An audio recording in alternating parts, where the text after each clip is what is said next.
নবীজির একজন সাহাবী, নাম তার আবু বকর সিদ্দিক, নবীজির একনিষ্ঠ কাছের একজন বন্ধু ছিলেন। জোরে বলুন সুবহানাল্লাহ। তিনি ছিলেন মদিনার ওই সময় ধনাঢ্য একজন ব্যবসায়ী। আবার তিনি ছিলেন পরবর্তীতে নবীজির শ্বশুর ও মুসলমান। উঁচু গলায় একবার পড়েন সুবহানাল্লাহ। হযরতে আবু বকর ধনাঢ্য একজন ব্যবসায়ী ছিলেন। সমুদায় সম্পদ একত্রিত করলেন। ইসলাম কবুলের পর নবীজির দরবারে তিনি স্বতঃস্ফূর্ত ভাবে চলে গেলেন। সকল সম্পদ নবীজির কদমে তিনি দান করলেন। দান করে বললেন, মুহাম্মদ, আমার বলতে কিছু নাই, সকল সম্পদ ইসলামের জন্য দান করে দিলাম। সুবহানাল্লাহ। ও মুসলমান ভাইরা, জানতে চাই, বলেন তো ইসলামের জন্য কেউ দান করলে সে কি ফকির হতে পারে? আর জোরে বলেন। হযরতে আবু বকর এবার দিন এনে দিন খায়। সকালবেলা তিনি কর্মসংস্থানে চলে যান, রাত্রিবেলা ফেরত আসেন। আমার নবীজি এই জন্য বলেন, দিন এনে যারা দিন খায়, আল কাসিবু হাবিবুল্লাহ, যারা কাজ করে খায় তারা আল্লাহর বন্ধু। জোরে বলেন সুবহানাল্লাহ। যারা অটো ড্রাইভারি করেন, যারা দিন মজুর কামলা, তাদের কোনো ভয় নাই, কারণ তাদের বন্ধু। জোরে বলেন কে? হযরতে আবু বকর বের হন সকালবেলা, প্রত্যুষে বের হয়ে চলে যান। গোধূলি লগ্নে আবার তিনি বাড়িতে ফেরত আসেন। প্রতিদিন তিনি চলে যান। একদিন হযরতে আবু বকর বের হলেন। বের হয়ে কিছু দূর গেলেন, একজন ইহুদি পেছন দিক থেকে দৌড়ে এসে বলে, ইয়া আবা বকর, আবু বকর একটু দাঁড়ান। হযরতে আবু বকর দাঁড়িয়ে গেলেন। বোঝা যাচ্ছে ভাই? কষ্ট হয়? আর একটু চালাবো? হযরতে আবু বকর দাঁড়িয়ে গেলেন। ইহুদি ডেকে বলে, আবু বকর, তুই তো ইসলামের জন্য সমস্ত সম্পদ দান করলি, আজকের দিনে তোকে বললাম আনতা ফকির, তুই হলি বেটা নিঃস্ব এবং ফকির। নাউযুবিল্লাহ। হযরতে আবু বকর রাগ করেন নাই, মুস্কি একটা হাসি দিলেন। আবার কর্মসংস্থানে চলে গেলেন। সেখান থেকে ফিরে আসলেন। আবার দ্বিতীয় দিন যখন বের হয়, ইহুদি আবার পেছন দিক থেকে ডেকে বলে, আবু বকর দাঁড়া। আবু বকর, আনতা ফকির, আজকে বললাম তুই বেটা ফকির। আবু বকর রাগ করে নাই, মুস্কি হাসি দেয়। আল্লাহু আকবার। ও মুসলমান, মানুষ যদি কেউ না বুঝে আমাদেরকে গালিগালাজ করে, আমরা গালিগালাজ করব? কোন কুকুর যদি আমাদের পায়ে কামড় দেয়, আমরা কামড় দেব? কুকুরের স্বভাব কামড় দেওয়া। যারা মূর্খ মানুষ তাদের স্বভাব গালি দেওয়া। কথা বলেন ঠিক কিনা? কিন্তু মুসলমান, আমরা কাউকে কটাক্ষ করব না, বাজে ভাষা করব? হযরতে আবু বকর চলে গেলেন। আবার তৃতীয় দিন যখন হয়, আবু বকর বাড়ি থেকে বের হন। আবার ইহুদির সামনে এসে বলে, বেটা তুই দাঁড়া। ও আবু বকর, আজকেও বললাম তুই হলি ফকির। আবু বকর মুস্কি হাসে, এক ধাপ দুই ধাপ আগায়। আবার ডেকে বলে, ও আবু কা ফকির, তোর বাবা ফকির। আবার ডেকে বলে, তোর দাদাও ফকির। আবু বকর মুস্কি হাসে। আল্লাহু আকবার। মুসলমানদের খাসলাত দেখেন। একজন মানুষ গালি দিতেই পারে, কিন্তু আমরা সহজে কাউকে গালি দেব? আল্লাহ তাআলা বলেন, আমার বান্দা হবে তারা, আমি আল্লাহ দয়া করব এই সময় যখন বান্দা মানুষদের গালি খেয়ে গালি দেবে না। সুবহানাল্লাহ। ওয়া ইবাদুর রাহমানিল্লাযীনা ইয়ামশুনা আলাল আরদি হাওনা ওয়া ইযা খাতাবাহুমুল জাহিলুনা ক্বালু সালামা। আমার আল্লাহ বলে, ও গোলাম, আমি আল্লাহ রহমান। কোন সময় জানো? যখন মূর্খরা গালি দেবে, তোমরা গালি দেবে না, দেবে সালাম, ইনশাআল্লাহ। আবু বকর হাসি দিয়ে চলে যায়। এবার ইহুদি বলে, আবু বকর, তুই যেমন ফকির, তোর বাবা যেমন ফকির, তোর দাদাও তেমন ফকির। আবু বকর শোন, তোর 14 বংশ যেমন ফকির। আবু বকর, আজকের দিনে বললাম তুই যে আল্লাহর ইবাদত করিস, সেই আল্লাহ তোদের মতোই ফকির। জোরে কর নাউযুবিল্লাহ। হযরতে আবু বকর 3 দিন হাসি দিয়েছে, কিন্তু এই দিন কোন হাসি নাই। চোখটা লাল হয়ে গেল। ইহুদির দিকে তাকালেন, বাম হাত উঁচু করে কলারটা চেপে ধরলেন, ডান হাত উঁচু করে একটা চড় দিলেন। জায়গা ইহুদি অজ্ঞান। আল্লাহু আকবার। হযরত আবু বকর নরম সাহাবী, মুসলমান, আল্লাহকে ভালোবাসেন, নিজেকে গালি দিল 3 দিন, কোন জবাব দেয় নাই, পাল্টা মুস্কে হাসি দিয়েছে আর সালাম দিয়েছে। কথা বলেন ঠিক কিনা? কিন্তু নরম হলে কি হবে?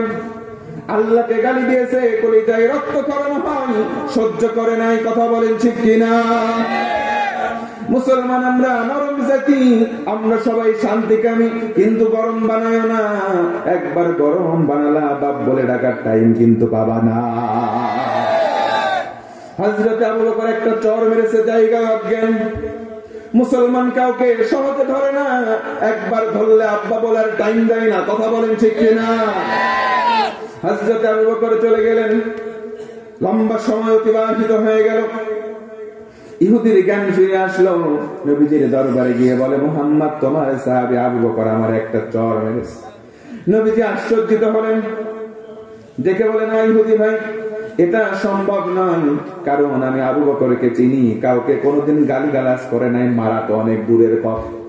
আমার সাহাবী আবু বকর কাউকে মারতে পারে না। আল্লাহু আকবার। ওই রকম সাহাবীদের পদাঙ্ক অনুসরণকারী আমাদের ভিতরে হাজার হাজার মানুষ আছে। কথা বলেন ঠিক কিনা? আমরা সহজে কাউরে কিছু কই না, কিন্তু তিনের সঙ্গে কোনো আপোষ নাই। এক আমার আল্লাহ, 2 আমার রাসূল, আর 3 হলো কোরআন। কেউ গালি দিলে আমরা ছেড়ে কথা বলবো না। আল্লাহকে কেউ গালি দিও না, রাসূলকে কেউ কটু কথা বলো না, কোরআনকে নিয়ে কোনো বাজে মন্তব্য করো না। আমাদের কলিজায় আছে আল্লাহর ভয়, পশ্চিম কালে আমরা ছেড়ে দেব না। কথা বলেন ঠিক কিনা? আবু বকর মেরেছে, আমার বিশ্বাস হয় না। ইহুদি ভাই, তোমার বোধহয় কোথাও ভুল হচ্ছে। না মুহাম্মদ, আবু বকরই আমাকে মারছে। নবীজি বললেন, ভাই রে, কোথাও তোমার ভুল হচ্ছে, আবু বকর কাউকে মারতে পারে না। জোরে বলবেন না সুবহানাল্লাহ। আমার কোন সাহাবী যদি তোমাকে মেরেই থাকে, তার নাম আবু বকর নয়, তার নাম হবে হযরতে ওমর। আল্লাহু আকবার। ও মুসলমান, জানতে চাই ওমর রাদিয়াল্লাহু আনহু সাহাবী, তিনি নরম নাকি গরম? কেমন গরম? নবীজি আমার বলেন, আমার ওমর যখন কোন রাস্তা দিয়ে যায়, কমপক্ষে শয়তান 40 দিন ওই রাস্তায় ফিরতে পারে না। সুবহানাল্লাহ। আমার সাহাবী আবু বকর নাই। তোমাকে যদি কেউ মেরে থাকে, তার নাম ওমর, কারণ আমি রাসূল বললাম, আমার পরে কোন নবী নাই, কোন রাসূল নাই। লাকানা ওমর, কেউ যদি রাসূল হতো, তার নাম হতো হযরতে ওমর। জোরে কোন আল্লাহু আকবার। ইহুদি ডেকে বলে, মুহাম্মদ তোমার সাহাবী আবু বকর কেউ চিনি, তোমার সাহাবী ওমর কেউ চিনি, 2 জনের মায়ের ওজন আমার জানা। আবু বকরের হাতের মার খেয়েছি, জানে বেঁচে আছে, ওমর মারলে মরে যেতাম। বিশ্বাস না হয় আবু বকরকে ডেকে আনো। খবর পাঠানো হলো, আবু বকর হাজির। আবু বকর দাঁড়াও। ইহুদি ভাই তুমি দাঁড়াও, 2 জন বাদী বিবাদী তোমাদের বিচার করব কোরআন দিয়ে। ও মুসলমান, মনোযোগ বাড়ায় দেন। কোরআন দিয়ে বিচার হবে। কোরআনের বিচার সঠিক হয় না ব্যাঠিক হয়? আরো জোরে বলতে হবে। এই কোরআনের বিচার বাংলার জমিনে আছে না গেছে? কোরআনের বিচার বাংলার জমিনে নাই। কথা বলেন ঠিক কিনা? কোরআনের বিচার যদি বাংলায় থাকতো, ও মুসলমান, ধর্ষণ করে সেঞ্চুরি করে কেক কাটার স্পর্ধা পাইতো না। আগের দিনে অনেক বিচারপতি দেখছি টট্টর উল্টা পাল্টা বলছে, পরের দিন মাটিতে শুয়ে, তারপরের দিন শুনি বিসি নাকি আউট। কথা বলেন ঠিক কিনা? কিন্তু আল্লাহ বলেন আহকামুল হাকিমিন, আল্লাহ বিচারকদেরও বিচার করবেন। কথা বলেন ঠিক কিনা? এই বিচারক দুনিয়াতে কোরআন বাদে বিচার করেছে, এই কারণে সম্মান পাবে না। কোরআন দিয়ে বিচার করলে সঠিক বিচার হয়, কোনো সন্দেহ আছে? তিরমিজি শরীফের হাদিস, নবীজি বলেন, মান ক্বালা বিহি সাদাকা, কোরআন দিয়ে যারা কথা বলে তারা হলো সত্যবাদী। ওয়া মান হাকামা বিহি আদালাত, কোরআন দিয়ে যারা বিচার করে তারা ন্যায় বিচারক। আল্লাহু আকবার। নবীজি আমার বললেন, আবু বকর দাঁড়াও, তুমি আমার দলের লোক, তুমি আমার সাহাবী, এই জন্য তোমাকে কোনো ছাড় দেওয়া হবে না। তোমার বিপক্ষে রায় গেলেও মেনে নেওয়া লাগবে। আবু বকর দাঁড়ালেন, বললেন, আমার ভিতরে তাআত আছে, আমার যদি দোষ হয় আমি শাস্তি মাথা পেতে নেব। তুমি আমার দলীয় নেতা কর্মী, তোমাকে ছাড় দেওয়া হবে না। ও মুসলমান ভাইরা, অনেক বিচার আমরা দেখেছি দলীয় নেতা কর্মী হওয়ার কারণে 7 খুন মাপ পায়। কথা বলেন ঠিক কিনা? কিন্তু নবীজি আমার বললেন কোন মাপ পাবা না। 2 জনকে দাঁড়িয়ে দেওয়া হলো, ও আবু বকর বলো তুমি কি এই ব্যক্তিটাকে একটা চর মেরেছো নাকি? ইয়া রাসূলুল্লাহ, একটা চর মেরেছি, কিন্তু আমার স্বার্থে আমি মারি নাই। 3 দিন আমারে গালি দেয়, আমি আবু বকর কিছু বলি নাই। আজকের দিনে আল্লাহকে গালি দিয়েছে, একটা চর মেরেছি। জোরে বলেন আল্লাহু আকবার। আমি আমার স্বার্থে মারি নাই ইয়া রাসূলুল্লাহ, আল্লাহরে ভয় করি, আল্লাহরে ভালোবাসি, এই কারণে মারলাম। নবীজি বললেন, ইহুদি ভাই তুমি কি জানো না আল্লাহ কোনদিন ফকির হতে পারে? আল্লাহ কোরআনে বলেন, ওয়া আনতুমুল ফুকারাউ ইলাল্লাহ, তোমরা সবাই ফকির, একমাত্র ধনী বা গণী হলেন কে? তুমি কি জানো না থুতু যদি তুমি আসমানে দাও, ওই থুতু পড়ে যাবে না, কিছুক্ষণ পর তোমার মুখে এসে আবার নিজের থুতুটাই পড়বে। কথা বলেন ঠিক কিনা? তুমি কেন আল্লাহরে গালি দিতে গেলাম? ইহুদি এটাকে বলে, মুহাম্মদ আমি আল্লাহরে গালি দেই নাই, আবু বকরকেও গালি দেই নাই, আবু বকর এমনি আমারে মারছে, আবু বকর এমনি আমারে মারছে। আবু বকর তুমি এমনি নাকি মেরেছো, কারণ কি? ইয়া রাসূলুল্লাহ, আমি এমনি মারি নাই, আল্লাহরে গালি দিয়েছে বিধায় মেরেছি। ইহুদি ডেকে বলে, আবু বকর মিথ্যাবাদী। ও মুসলমান বলেন তো, আবু বকর কি মিথ্যা বলতে পারে? আবু বকরের নাম শুধু আবু বকর নয়, আবু বকরের নাম হলো আবু বকর সিদ্দিক, সত্যবাদী আবু বকর। পড়েন সুবহানাল্লাহ। আবু বকর তুমি যদি মেরেই থাকো, তাহলে ইহুদি অস্বীকার করলো, আমি কোরআন দিয়ে বিচার করব, এখন তোমার পক্ষে একজন সাক্ষী আনা লাগবে। কোরআনের বিচার অনুযায়ী একজন সাক্ষী আনো। তুমি যদি প্রমাণ করতে পারো ইহুদি আল্লাহরে গালি দিয়েছে, ইহুদি শাস্তি পাবে। আর যদি সাক্ষী আনতে না পারো, একটা চর মেরেছো, কিসাস অনুযায়ী তুমি একটা চর খাবে। আল্লাহু আকবার। আবু বকর বললেন, আমার কোনো সাক্ষী নাই। নবীজি বললেন, সোজা হয়ে দাঁড়াও, কিসাসের বিধান। ইহুদি ভাই তুমি যেই কালে চর খেয়েছো, একটা চর আবু বকরকে মারো। আবু বকর দাঁড়িয়ে আছে, মাথা নিচু করলেন, চোখ দিয়ে দর দর করে পানি পড়ে, ডেকে ডেকে আল্লাহকে বলে, আল্লাহ তোমার মহাব্বতে একটা মারলাম, আমার স্বার্থে আমি মারি না। দুনিয়ায় আজকে আমি অপমানিত হচ্ছি, আল্লাহ তোমার কাছে বিচার দিলাম, সঠিক বিচার গো মালিক তুমি করে দিও। কারণ আল্লাহু আকবার। এবার ইহুদির মুখে হাসি। আবু বকর চক্ষু বন্ধ করে মাথা নিচু করে দাঁড়ানো, আবু বকর দাঁড়ানো, ইহুদি 1 ধাপ 2 ধাপ আগায়, হাত উঁচু করেছে, চর মারবে জায়গার মধ্যে দাঁড়ানো। আমার আল্লাহ সাজিমে চুপ করে নাই। জিবরিলকে ডেকে বলে, জিবরিল তাড়াতাড়ি আমার হাবিবের কাছে যাও, সূরা আলে ইমরান 181 নম্বর আয়াত নাযিল করো, তাড়াতাড়ি শাস্তি বন্ধ করো। নবীর কাছে আয়াত নাযিল হলো, নবী আমার বললেন, ইহুদি দাঁড়া, তোর মারার কোনো অধিকার নাই। আল্লাহু আকবার। তুই না এই মাত্র বললি আবু বকর এমনি এমনি মিথ্যা কথা বলছে, আবু বকরের পক্ষে দুনিয়ার কোনো সাক্ষী নাই, কিন্তু আমার আল্লাহ আরশে আজিম থেকে আয়াত নাযিল করে আবু বকরের পক্ষে সাক্ষী দিয়ে দেয়। আর বলে আল্লাহু আকবার। দুনিয়াতে যার কেউ নাই, তার একজন আছেন, তিনি কে? মিথ্যা মামলা দিয়ে ফাঁসির রায় দেওয়া হয়, ফাঁসির দড়ির সামনে ঝুলানো ইসলামী আন্দোলনের কর্মীগুলো হাসতে হাসতে ফাঁসির মঞ্চে ঝুলে জীবন দেয়, বাতিলের কাছে কোনোদিন মাথা নত করে না, কারণ তাদের কলিজায় ভয় আছে কার?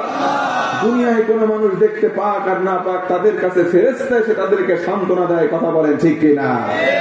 মুসলমান ভাইরা কষ্ট হয়। আর একটু আলোচনা কি চালাবো? রাত অনেক হয়ে গেছে, প্রায় শেষের দিকে। মাশাআল্লাহ, আপনাদের মনোযোগ আছে? আছে আছে। সূরা বানী ইসরাঈল আল্লাহ বলেন, ওয়ানুনাজ্জিলু মিনাল কুরআনি মা হুয়া শিফা ওয়া রাহমাতুল লিল মুমিনিন ওয়া লা ইয়াজিদু যালিমিনা ইল্লা খাসারা। কোরআনে কারিমে যা কিছু দিলাম সবকিছু হচ্ছে আরোগ্যের মাধ্যম, মানে ঔষধ। মুমিন হৃদয়ে আরোগ্যের মাধ্যম কোরআন। তাফসীর ইবনে কাসীর প্রণেতা তিনি বলেন, কেউ যদি কোরআনটাকে অ্যাজ এ মেডিসিন গ্রহণ করে, সঙ্গে সঙ্গে তার ভেতর থেকে 10টা রোগ আমার আল্লাহ দূর করে দেয়। আর একটু জোরে বলবেন না সুবহানাল্লাহ। রোগ কয়টা দূর হয়? যেহেতু আমার সাবজেক্ট সেদিকে নয়, আমি একটা রোগের কথা বলতে চাই, সেটা হলো মানুষকে ঠকানোর প্রবণতা, যেটা আজকে আমাদের পাবনাতে আছে, আপনাদের চুয়াডাঙ্গায় আছে আছে মানুষকে ঠকানোর টেন্ডেন্সি আছে। একটা গল্প বলতে চাই, কষ্ট হবে কি ভাই? আমার পাবনার ভাষা কি আপনারা বোঝেন? বোঝেন বোঝেন আমি তো আমার আঞ্চলিক ভাষায় কথা কব, না বুঝতে পারে কেন আমি আবার অন্য ভাষায় কথা কব। এক গ্রামে ছিল দুটি বন্ধু, এটা একটা চালাক, এটা একটু বোকা। রাস্তাতে হাঁটি দাঁড়িয়ে লাগেছে, এটা লোক কাঁঠাল গাছতেছে। কাঁঠাল কাঁঠাল চেনেন তো? কাঁঠালের দাম কয় টাকা? 50 টাকা। বুকা বন্ধু 25 টাকা বাইর করে দিয়ে কছে, দোস্ত হইলে 25, তুই দে 25, 50, তোর হিসাব করে ঠিকই আছে। চালাক যে মনে মনে চিন্তা করেছে, বুকা তোকে আজকে আমি ঠকাবই, টাকা আগে দেওয়া লাগবে, আগে খাই, যে খাবি বেশি টাকাও দিবি, যে খাবি কম টাকা দিবি কম। বুকা পাই পারলে আমি খাবো কম, টাকাও দেবো কম, লে খাওয়া শুরু করি। কাঁঠালটা ভাই খাওয়া শুরু করেছে। কাঁঠালের যদি খাতি হয়, আমার পাবনাই কয় সার, আপনারা কি কম? তো চালাক যে সারও খায়, বিসি শুদ্ধি গিলি খায় দেয়, আর বুকা যে সার খায় আর বিসি উৎসমকে থুই দেয়। কথা বোঝেন আমার? খাতে খাতে খাতে খাতে কাঁঠাল খাওয়া শেষ, সোনার বাংলাদেশ। বুকা আবার 25 টাকা বের করতে গেছে, দোস্ত হলে 25, তুই দে 25, উড়কলে হিসাব ঠিকই আছে। কথা কন ঠিক কিনা? চালাক মনে মনে কয়, এত গুড়াচ্ছে দাঁড়া, বিসি গনে। বিসি গুনতে গুনতে দেখা গেল চালাক খাইছে তো বিসি শুদ্ধি, বুকার সামনে 45টা বিসি। বিসি কয়টা? চালাক চালাকি করি মাত্র 5টা বিসির সঙ্গীত হয়ে গেছে। তুই 45 টাকা দেবো, আমি দেবো 5 টাকা, হিসাব হয়ে গেছে। বুকা কুলি করে খালি আমি টাকা দেবো বেশি, বুঝি তো নি। 50 টাকা লোড বার করে উঠতেছে, 5 টাকা ফেরত দিয়েছে। দোকানদারে 50 টাকা দিই, বগলের ভিতরে হাত দিই, আজকে তো মুরগি পাইছি, ঠকা সেরে কোন চলে যাচ্ছে। আর বুকা ওদিক চলে যাচ্ছে বাড়িতে যাওয়ার সময়। আল্লাহ কাছে, আল্লাহ খাইলাম কম, টাকা দিলাম বেশি, বুঝলাম না। আল্লাহ তোমার কাছে বিচার দিলাম, যদি অন্যায় কিছু আমার সাথে হয় তুমি বিচার করো। তোরে কোন আল্লাহু আকবার। বুকা বাড়ি চলে গেছে। চালাক কিছু তো জারি লাগেছে, জাতি লাগে। হঠাৎ করে আকাশে মেঘ লাগি গেছে, মেঘে মেঘে ঘর্ষণ, গুরুম গুরুম শব্দ শুরু হয়ে গেছে। ওর পেটের ভিতরে কামড়, গুরুম গুরুম শুরু হয়ে গেছে।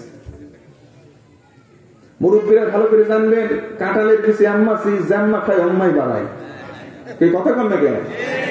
মেডিকেল সায়েন্স বর্তমানে কাছে যতগুলি খাবার পেটের মধ্যে হজম হয় না, কাঁঠালের বেশি অন্যতম। জাম্মা খাবি, অম্মাই বাড়াবি। হঠাৎ করে পেটের ভিতরে কামড়, নিম্ন চাপ দেখা দিয়েছে। কথা বুঝা যায়? নিম্ন চাপ দেখা দিয়েছে, কাম সার্বি কোণে, চারদিক তাকায়, কোনো টয়লেট নাই। দৌড় মারেছে বাড়ির দিক। বাড়ির টয়লেটে যাবি, ওই টাইমও পাই নাই। কারণ আমাদের দেশের মুরব্বীরা কয়, হাগা মানে না বাগা। যত শক্তিশালী হও না কেন, ওই জিনিস কন্ট্রোল করার শক্তি কারো নাই। কোনে কাম সারবি, বাড়ির টয়লেটে যাবি, ওই টাইম পাই নাই। বাড়ির বাইরে ছিল তরকারি একটা মাছি, মাছির নিচে বসে কাম সারেছে। বাড়ির মধ্যে ঠিক আছে, বউ করছে, বউ সারা রাত ঘুম পারবো, ডাকির পারবো না, ডাক তো বাটাম ফাটাবো। তোমার বউ মারা 2-1 পাবলিক এখানে আসেন না নাই? থার্ড ক্লাস লোক, বউ মারবেন না ভাই, বউ ভালোবাসবেন। ইনশাল্লাহ ইনশাল্লাহ কন না কে? নিজের বউ ভালোবাসেন, লোকের বউ না করলে। আবার অনেকে আছে, হুজুর বউ ভালোবাসতে ভালোই লাগে, তো আমারটা ভালো লাগে না। এক জিনিস আর কয়বার, লোকেরটা ভালো লাগে। আপনি যদি আম্মা করেন না, আপনার বউ কবি, স্বামী আমার যেমন তেমন, দেওরা আমার মনের মতন। আপনি যেমন চলবেন, আপনার বউ আম্মা ওই রকমই করবে। কথা কম ঠিক কিনা? আপনার কি কষ্ট হচ্ছে ভাই? বউ এখন চিন্তা করলে টাকা যাবে না, ঠিক আছে ঘুমা, সারা রাত বৃষ্টি, ও ঘুম পরে, বউ ঘুম পরে। সকালবেলা উঠি, বউ এখন ভাত নাত দি, চাল লেছে, তরকারি দিবি, দেখো মিনসি আগের দিন বাজার করিনি, তরকারি নেই। এমন অনেক মিনসি আছে, বউ বাচ্চা খাইলো কি না খাইলো, দাঁত ধরে না, বাজার করে না ঠিক মতন। ওর বিনির টাকা হয়ে গেলে পাগার পার আছে না না। এবার চিন্তা করলি কি তরকারি কোনে পাই, দেখি তো ওই মাছির যায় কোনো লাউ, কদু, সিম আছে নাকি। যাই দেখো সেটা কিচ্ছু নেই। চলে আসার সময় দেখি এক গাদি বিছি নিচে পরিলাস। সারা রাত বৃষ্টির পানি, সব মশলা ধুয়ে চাল, খালি বিছি পরিলাস ভাই। বিছি গুণ তুলিলে আসে, ভাতে দিয়ে সেদ্ধ করে, ভর্তা করে, ছানা করে ওর সামনে দেশে ওঠেছে। যখন চোখ মলতি মলতি 2 প্লেট ওর খাওয়া শেষ। হঠাৎ চিন্তা হইলে কি রে বই, বিছি কোন পাবে, এবছর তুমি কাঁঠালি কিনি। খাও আর শুকরিয়া আদায় করো। কে কে আগে ক দিছি কোন ভালো তরকারি নেই, গেছিলাম মাসি আশপিল লাগে দিকে এক গাদি দিছি, তুলিলে আসি ভাতে দিছি, সেদ্ধ করেছি, সেনা করেছি, দিছি, খাও শুকরিয়া আদায় করো আল্লাহ। ওর খাওয়া বন্ধ হয়ে গেছে। থু করে মুখের খাবার তো ঠেলা দি আসমানের দিক টাকা বলছে, আল্লাহ এক জিনিস তুমি আমাকে আর কয়বার খাওয়া যায়। ও মুসলমান, হাসির খোরাকি দেয় নাই।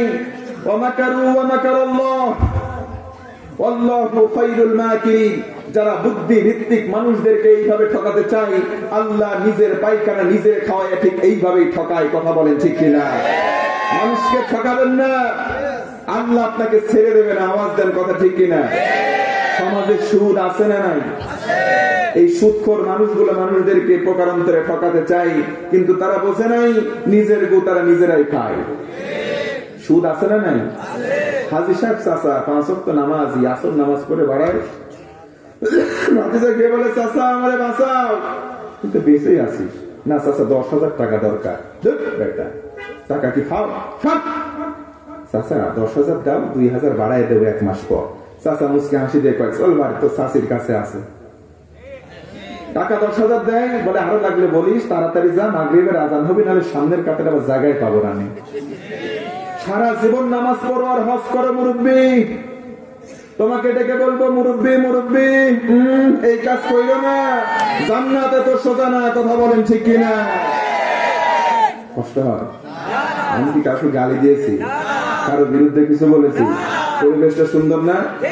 আর 10 মিনিট চলানো যাবে? যাবে যাবে। আল্লাহু আকবার, আরো জোরে আল্লাহু আকবার। আল্লাহর সাথে বান্দার সম্পর্ক মজবুত করতে আমলের সংখ্যা কয়টা?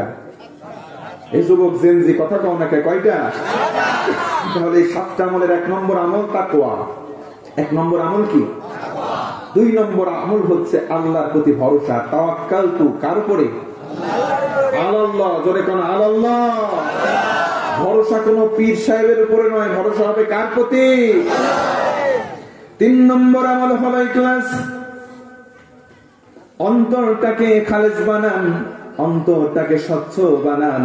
নবী বলেন আখলিস দীনাক ইয়াকফিকাল আমালুল কলিল। অন্তরটাকে স্বচ্ছ বানাও, কারণ তোমার অল্প আমল যদি হয়, নাজাত পেয়ে তুমি জান্নাতে যাবা। কোন সুবহানাল্লাহ। 4 নম্বর আমল হলো নামাজ। ও মুসলমান বলেন, দৈনন্দিন জীবনে নামাজ আমাদের জন্য কয় ওয়াক্ত ফরজ? আর একটু জোরে বলেন। কিন্তু 5 ওয়াক্ত নামাজ অনেকে পড়ে না। তারপরেও 5 শ্রেণীর মুসল্লি এই জায়গার মধ্যে আছে। 1 নম্বর মুসল্লির নাম হলো শুকুর আলী। সারা সপ্তাহ নামাজ নাই, শুক্রবারে শুধু জুমায় যায়, এদের নাম শুকুর আলী। 2 নম্বর মুসল্লির নাম হলো রমজান আলী। রোজার মাসে যায়, সারা বছর খোঁজ নাই আছে না নাই। ওদের জ্বালাই নিয়মিত মুসল্লিরা সামনের কাতার পায় না। 3 নম্বর বরাত আলী, কয়দিন আগে চলে গেল। 4 নম্বর কদর আলী, মুসল্লি সবে কদরে পাওয়া যাবে। 5 নম্বর ঈদ আলী। ও মুসলমান ভাইরা, কিন্তু সব ওয়াক্ত নামাজ অনেক মুরব্বী আছে বলতে পারে না কোন নামাজ কয় রাকাত। মুরব্বীকে বলবেন, মুরব্বী বলো তো মাগরিবের নামাজ কয় রাকাত? মুরব্বী বলবে জানি না। যদি বলো মুরব্বী বিলের মাঠে একটু জমি আছে শুনছিলাম, মুরব্বী বলবে আছে মানে দাগ নাম্বার এত, খতিয়ান নাম্বার এত, পরসা নাম্বার এত, ফুটস্থ বলে দেয়। কিন্তু মুরব্বী মাগরিবের নামাজের রাকাত বলতে পারে না। কথা কোন ঠিক কিনা? এই সমস্ত মুরব্বীদেরকে আল্লাহ বলেন ফি জান্নাতি ইয়াতাসাআলুন আনিল মুজরিমিন মা সালাকাকুম ফি সাকার ক্বালু লাম নাকু মিনাল মুসাল্লিন।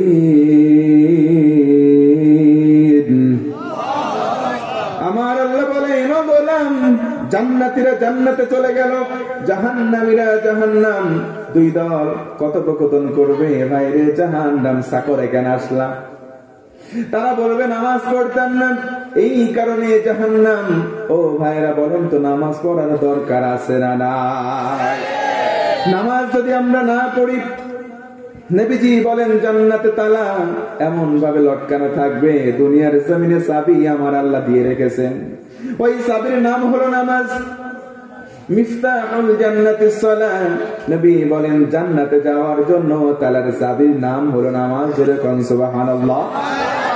অনেক যুবক যুবতী আছে আমাদেরকে বলে, হুজুর পাপের সম্পর্কে আমরা এমন ভাবে হাবুডুবু খাই, সেখান থেকে বের হব এমন একটা আমল আমাদের জন্য চাই বলে দেন।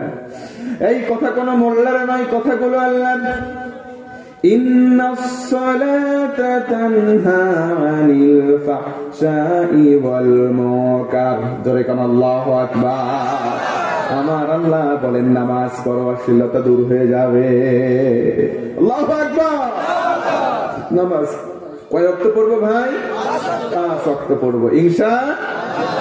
5 নম্বর আমল হলো আল্লাহর সঙ্গে সম্পর্ক নিগুড় করতে দ্বীনের দাওয়াত দেওয়া। দ্বীনের দাওয়াত দেওয়ার মাধ্যম হচ্ছে কোরআন। নবীজি বলেন এই কোরআন, তাআল্লামুল ফারাইদ ওয়াল কুরআন ওয়া আল্লিমুহান নাস ফাইন্নী মাকবুল। তোমরা ফরায়েজ এবং কোরআনের শিক্ষা নিজেরা অর্জন করো, অন্যদেরকে এটা শিক্ষা দাও, কারণ আমি রাসূল সারা জীবন থাকবো না, এক সময় আমি রাসূল চলে যাব। আল উলামা ওয়ারাসাতুল আমবিয়া। জোরে কোন সুবহানাল্লাহ। এই কোরআনুল কারীমের দাওয়াত দেওয়ার দরকার আছে না নাই? জোরে বললেন না, আছে না নাই? কোরআনের দাওয়াত দিতে গিয়ে আমার ভাইরা জীবন দেয় কি দেয় না? জোরে বলেন দেয় কি দেয় না? কোরআন প্রিয় মানুষের রক্তে রক্তিম হয়েছে চুয়াডাঙ্গার মাটি, সাতক্ষীরার মাটি, রাজশাহীর মাটি, বীর চট্টলার মাটি, ঢাকা সহ গোটা বাংলার জনপদ। কথা বলেন ঠিক কিনা?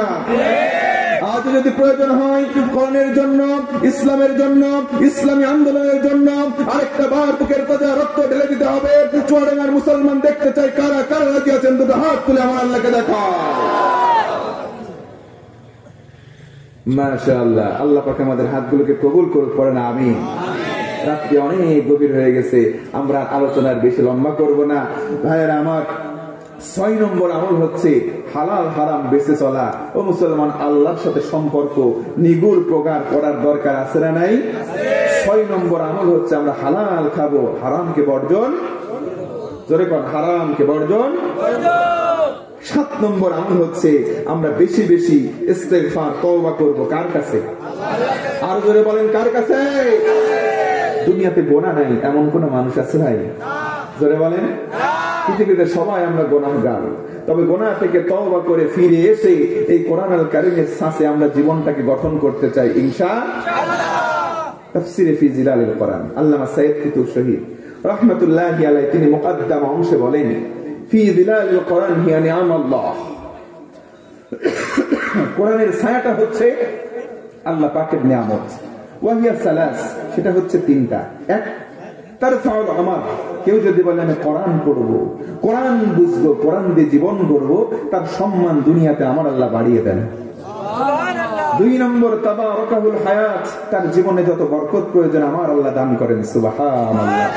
3 নম্বর, তাজকিয়াহুল হায়াত, আমার আল্লাহ ওই বান্দার জীবন পরিক্রমার ক্ষেত্রে ছোট ছোট গুনাহগুলোকে মাফ করে জান্নাত উপযুক্ত তাকে বানিয়ে দেন। আরেকবার সুবহানাল্লাহ। ও ভাইরা, জানতে চাই এই কোরআনের সাথে আমরা চলি, এটা চাই কি চাই না? আমার